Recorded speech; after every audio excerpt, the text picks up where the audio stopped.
हाँ बच्चों, नमस्कार। आज हम विलोम शब्द के दूसरे व्याख्यान में मिल रहे हैं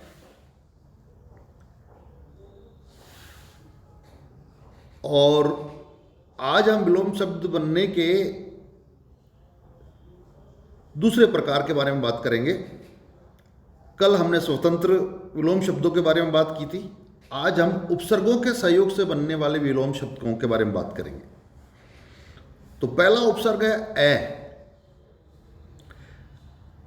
यानी ए उपसर्ग लगाकर हम विलोम शब्द बना देते हैं।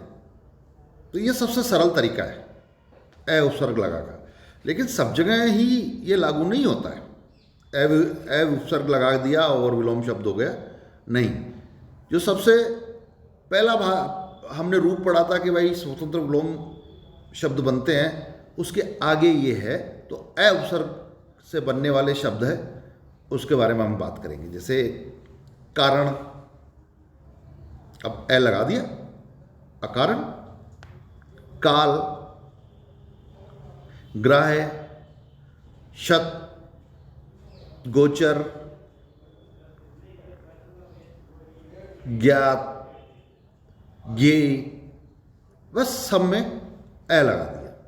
तो ए लगाते ही वो उसका विपरीत अर्थ देने वाला शब्द बन गया, विलोम शब्द। जैसे कि दृश्य यानी दिखाई दे रहा है, अदृश्य यानी गायब हो गया। देय जो देने योग्य है, अदेय यानी कोई देने योग्य कुछ नहीं है। यानी यहां पर ए उपसर्ग लगते ही जो मूल शब्द है जिसका विलोम बनाया जाता है, और विलोम में ए उपसर्ग आते ही नहीं उसमें जुड़ जाएगा। यानी ए वहां पर नहीं का अर्थ पैदा कर देता है। जैसे निश्चित यानी फिक्स है कोई कार्यक्रम, उसे निश्चित। तो अनिश्चित। भाग्य, अभाग्य, इसका दुर्भाग्य भी हो सकता है, दुर्भाग्य भी विलोम शब्द है। न्याय, अन्याय, ये इस तरह से विलोम बनने वाले विलोम शब्दों के बारे में तो आप लोग जानते होंगे, परिचित होंगे। फिर भी कौन कौन से ऐसे शब्द हैं जो आपसे पूछे जा सकते हैं? मंगल, मंगल यानी अच्छा, तो अमंगल। प्रसिद्ध, अप्रसिद्ध। भय, अभय। विलंब, अविलंब। शिष्ट, अशिष्ट। श्रद्धा, अश्रद्धा। सत्य, असत। स्पष्ट, अस्पष्ट। हिंसा, अहिंसा। अहिंसा खूब सुना होगा। तो ये विलोम है। लेकिन कभी कभार कोई परीक्षक आप लोगों से इनका उल्टा भी पूछ सकते हैं भाई। जैसे अहिंसा पूछ लिया तो वहां आपको फिर थोड़ी परेशानी होगी कि साहब अहिंसा के क्या अब हम ए उपसर्ग और लगाए? नहीं, ए उपसर्ग से बना हुआ शब्द है, वो हमें पहचानना आना चाहिए। तब हम उसमें से ए उपसर्ग को हटा देंगे और उसका विलोम हो जाएगा। अहिंसा का विलोम क्या होगा? हिंसा। जरूरी नहीं है कि वो हिंसा का ही विलोम पूछे, वो अहिंसा का विलोम भी तो पूछ सकता है। तो ये भी ध्यान में रखें, क्योंकि पूछने वाला परीक्षक कुछ भी पूछ सकता है। असंगत, तो वो आप सोचे कि असंगत, अब मैं क्या करूं? संगत। इसलिए हमें शब्दों के, बहुत सारे शब्दों के अर्थ पता होने चाहिए। लेकिन ज़्यादातर जहां पर ए उपसर्ग से बना हुआ शब्द है वो नकारात्मक, अधिकतर में, मैं 100% की बात नहीं कर रहा हूं, अधिकतर तो वहाँ पर इस तरह का नकारात्मक अर्थ देने वाले शब्द होते हैं, तो वहाँ हमें पहचानना आना चाहिए कि ये ए उपसर्ग है और हम इस उपसर्ग को हटा दें तो हमें इसका विलोम प्राप्त हो जाएगा। तो ऐसे भी पूछ सकते हैं। अब अगला उपसर्ग है अन। अन उपसर्ग के सहयोग से बनने वाले शब्द, यहां थोड़ा मामला क्लिष्ट है। जैसे अन्य, अनन्य, यह संधि का नियम भी काम आता है। अन्य, अनन्य। अन हलंत वाला है, ध्यान रहे, तो हलंत वाला अन, ए, अन्य के ए में जुड़ा तो न पूरा हो गया, अनन्य। अर्थ, अनर्थ, इसमें अन जुड़ा हुआ है, अनर्थ में। आप ये नहीं कह सकते साहब अर्थ का अर्थ कर दें, नहीं, अनर्थ। अपराधी, अनपराधी, अब न पूरा हो गया।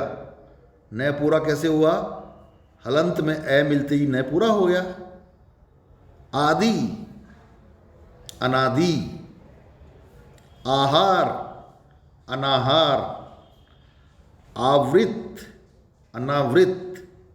ये तो अभी ए आके ही चल रहे हैं, आगे के वर्णों को भी हम देखते हैं।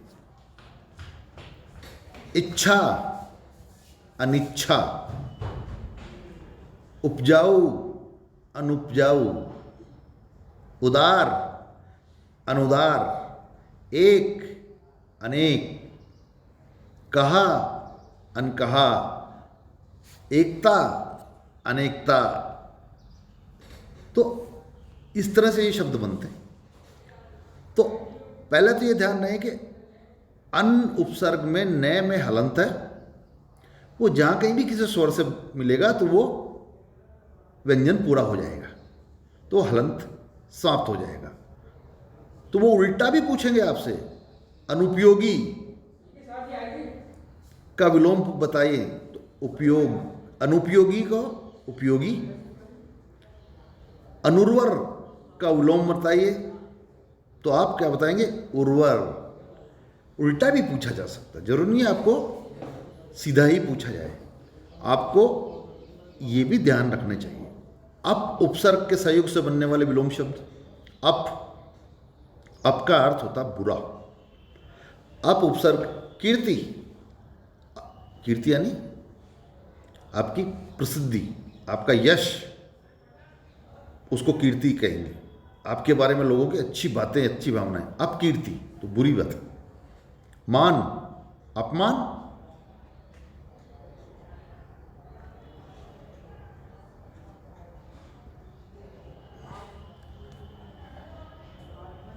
और यश, अपयश। अप शब्द, अपशब्द। वाद, अपवाद। अगला उपसर्ग है निस। निस उपसर्ग के सहयोग से बनने वाले विलोम शब्द। काम, निष्काम। तेज, निस्तेज। कपट, निष्कपट। कलुष, निष्कलुष। संदेह, निसंदेह। सार, निस्सार। ऐसे ही शब्द। अगला उपसर्ग है निर। जैसे लोभी, निर्लोभी। आकार, निराकार। अपराध, निरपराध। अस्त्रीकरण, निशस्त्रीकरण, निरस्तीकरण। धन, निर्धन, निर से बना। वाद, निर्विवाद। विरोध, निर्विरोध। निर्विरोध चुनाव होता है ना, वो निर्विरोध। आपसे पूछ सकते हैं निर्विरोध का विलोम बताओ सब। निर्विरोध क्या कहेंगे? निर्विरोध का विलोम आप तो कहते हैं कि सर निर्विरोध का विलोम तो चुनाव होगा, क्योंकि या तो चुनाव होता है या निर्विरोध होता है। नहीं, विरोध, निर्विरोध यानी विरोध, यही इसी तरह के तो शब्द पूछते हैं जिसमें कि आप थोड़ा गच्चा खा जाओ। तो हमें ये चीज़ें ध्यान रखनी पड़ेगी। और कभी कभार वो उल्टा ही पूछेगा, सीधा नहीं पूछने वाला। वि, वै के छोटी की मात्रा वी, उपसर्ग, क्रय विक्रय, कृति विकृति, राग विराग, वाद विवाद। विवाद का निर्विवाद भी था, पिछले में पढ़ा हमने। वाद भी हो सकता है, निर्विवाद भी हो सकता है। प्रति उपसर्ग के सहयोग से बनने वाले क्रिया प्रतिक्रिया, वाद प्रतिवाद, ये भी। पर उपसर्ग से अधीन पर अधीन, देश प्रदेश। कभी कभार हम लेखन में प्रदेश से शरबत वाला तो लगाते हैं, प्रदेश दंत्यशा भी लगाते हैं, सड़क वाला जिसे बोलते हैं, लेकिन वो लेखन की में कम है, शुद्ध नहीं हो, वो उसका अभ्रंश रूप है। लोक परलोक, स्वतंत्र प्रतंत्र। औ उपसर्ग के सहयोग से बनने वाले शब्द। औ उपसर्ग से बनने वाले शब्द देखें, गुण अवगुण, मूल्यन अवमूल्यन। तो इस तरह से आज हमने उपसर्गों के माध्यम से बनने वाले शब्दों के बारे में बात की, जो विलोम अर्थ बताते हैं, विलोम शब्द बनते हैं। परीक्षाओं में परीक्षक उपसर्ग से बने हुए शब्द का विलोम आपसे पूछ सकते हैं, तो हमें उसका सटीक शब्द हमें याद आना चाहिए। जैसे कि अभी मैंने बताया कि निर्विरोध, तो निर्विरोध, निर उपसर्ग से विरोध के साथ जुड़कर निर्विरोध शब्द बना हुआ है। तो निर्विरोध का विलोम बनाने के लिए हमें निर हटाना है, ये हमें प्रक्रिया आनी चाहिए। और जब हमें ये प्रक्रिया आ जाएगी तब हम उस मूल शब्द को पकड़ लेंगे उसमें से ये, और हम सही सटीक वही उसी में से उत्तर प्राप्त कर सकते हैं। तो ये चीज़ें हमें पकड़ में आनी चाहिए, तब हम एक सटीक जवाब दे सकते हैं। और तो उपसर्गों के द्वारा विसर्ग वाले उपसर्ग, जैसे निसंदेह, तो ये निश उपसर्ग से बना है, तो वो शे का यहाँ पर विसर्ग हो गया। तो इस तरह के दे सकते हैं। निसंदेह, तो वहाँ संदेह होगा। निस्सार, वहाँ उसका विलोम सार होगा। क्योंकि कभी कभार हम परीक्षक की दृष्टि से हमें अपनी तैयारी रखनी चाहिए, क्योंकि परीक्षक सीधा सीधा सवाल करने के बजाय थोड़ा सा उसको वो घुमा के बात करेगा। सवाल वही है पर घुमा कर आपसे पूछ सकता है। बस आपको उसकी जो चालाकी है वो पकड़ में आ जाए, समझ में आ जाए, तो आप सही जवाब दे दोगे, चुन लोगे और अंक प्राप्त कर लोगे। इसलिए आज के इस व्याख्यान में हमने उपसर्गों से बनने वाले विलोम शब्दों के बारे में बात की, और ये लगभग